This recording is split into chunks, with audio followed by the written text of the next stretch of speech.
Now I'll come back to talking about your writing journey, but I want to look at your mental health this time around when you made the switch, because Yeah. often when we make the switch from one thing which is not fulfilling us to the thing that we feel it's going to fulfill us, because of the lack of resources, it kind of have a toll on our mental health. You and I know that it's crazy when you are trying to pursue something in life, and you know that at the end of the month you've got bills to pay, but you don't have the resources to cover that. Yeah. It kind of have a toll on your mental health. So this time around, when you were going through all those processes, how was your mental health, and what are some of the ways that you used to level up over here to be able to focus to continue with your journey?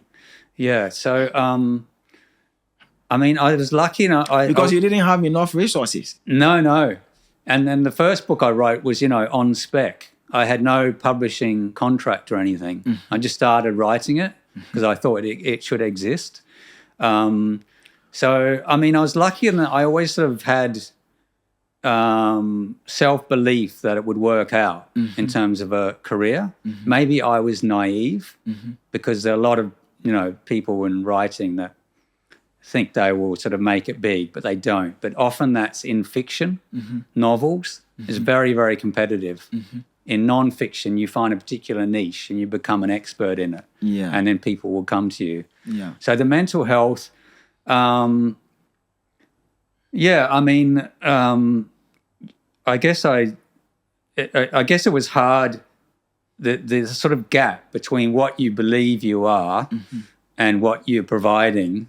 And then on the other hand, the facts is I'm doing like part-time jobs. I'm getting paid a pittance. I see myself as like this best-selling author, but the facts suggest otherwise. Yeah. So I've often wondered about it because, it comes down to psychology and different kinds of personality traits and so on.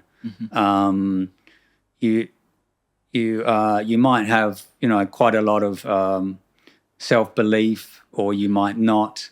So that can sort of keep you going, even when there's no evidence for your belief. Yeah. Yeah. And So I'm that's happy why that- people think you're crazy, but you just have to think it's going to happen. Yeah, and I'm happy that you could touch on the self-belief thing before I even asked you about it, because when you talked about it, the question I was going to ask you was that how did you come about the self-belief? Because beginning on a certain journey with no idea about how it's going to pan out in the end, whether you are going to be successful or not, but you come up with this self-belief that I'm going to be successful.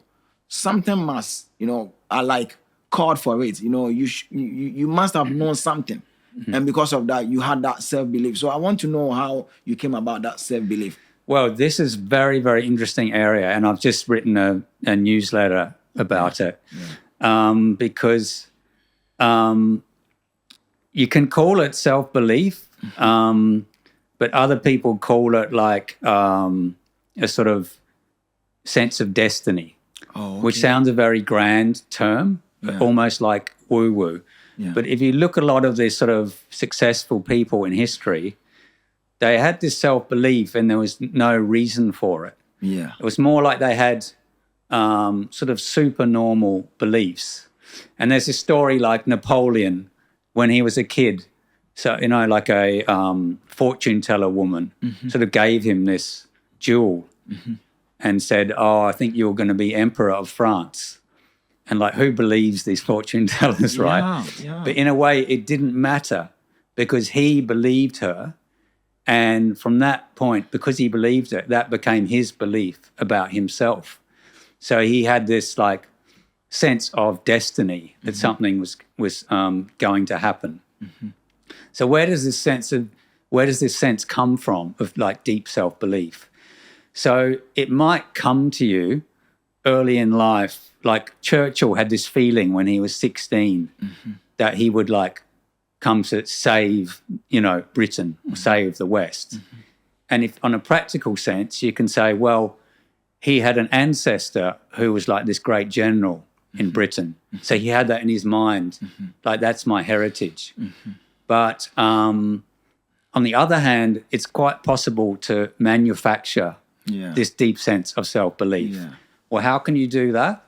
One way is you can put yourself in some very challenging job or position that makes you grow very quickly. Yeah. So it gives you a lot of confidence. Yeah. Another thing is that you can get yourself a mentor Yeah. who totally believes in you. Yeah. And because of their belief, you start believing in yourself. I had this mentor when I was like late 20s, this Californian guy. He was like an industrialist who was a friend of my family. And every time he introduced me to someone, he would say, "Oh, this is Tom. He's going to be the next Prime Minister of Australia." I was like, "What?" But it didn't happen, but it didn't matter. Like knowing that he believed in you that much. Yeah. Not something I ever got from my dad or family would say that.